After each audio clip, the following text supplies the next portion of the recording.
अस्सलाम वालेकुम।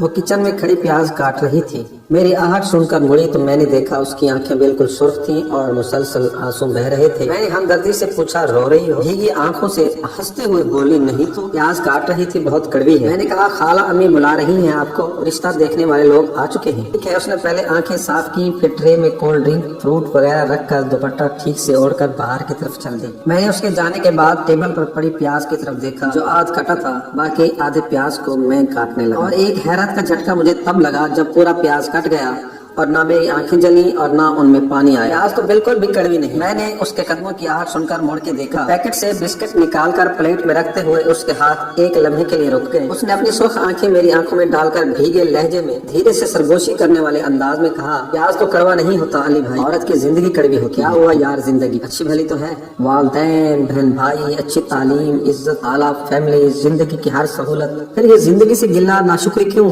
अली भाई? आप नहीं समझेंगे। उसने चाय केतली में डालते हुए मायूसी से कहा। तो समझाओ ना।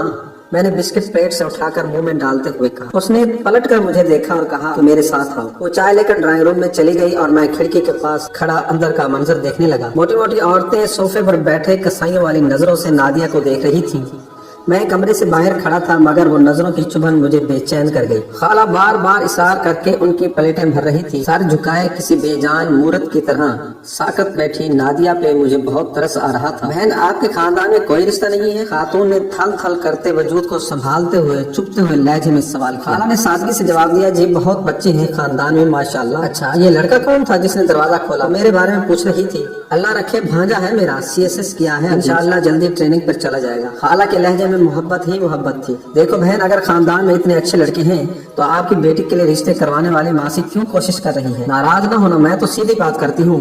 प्लेटों पर हाथ साफ करती मोटी औरत को इस बात से कोई गर्ज नहीं थी उसकी बातों से खाला और नादिया पे क्या गुजर रही है। खानदान वालों पे बेटियों के गुण खुले होते हैं। अगर किसी अच्छी भली नजर आने वाली लड़की को रिश्ता नहीं मिल रहा होता खानदान में तो इसका मतलब ये समझा जाता है कि लड़की में कुछ गड़बड़ है। दकियानुसी सोच है आजकल के पढ़े लिखे जाहिल लोगों की। नादिया उड़ी उड़ी रंगत और कांपते हाथों से ट्रे पकड़े बाहर निकली। मेरी तरफ एक शिकायती नजर डाली और किचन में घुस गई। खवातीन बाहर निकल रही थी। अरे शाहिदा, इतना खूबसूरत और पढ़ा लिखा भांजा घर में है तो अच्छी नहीं होगी ना लड़की, इसलिए तो सोच में और सुनने की हिम्मत न रही और मैं उसके पीछे किचन में आ गया। हाथ में प्याज पकड़े खड़ी थी और आंसुओं का एक सैलाब था जो गालों पे बह रहा था। मैंने प्याज उसके हाथ से ले लिया। प्याज तो कड़वी नहीं है ना, जिंदगी कड़वी है, तो ये जिंदगी मुझे दे दो ना। मैंने उसके आंसू अपनी हथेली पर सजा लिए। ये बहुत कीमती होते हैं, इन्हें जाया नहीं। हैरत और बेयकीनी से मुझे देख रही थी और मैं दिल ही दिल में खुद को कोस रहा क्योंकि अम्मी के बार बार कहने के बावजूद मैंने इस रिश्ते के लिए हामी नहीं भरी और खानदान से बाहर शादी करने की रट लगा रखी थी। हालांकि शरीक हयात के लिए किसी भी लड़की में जो खूबियां चाहिए होती हैं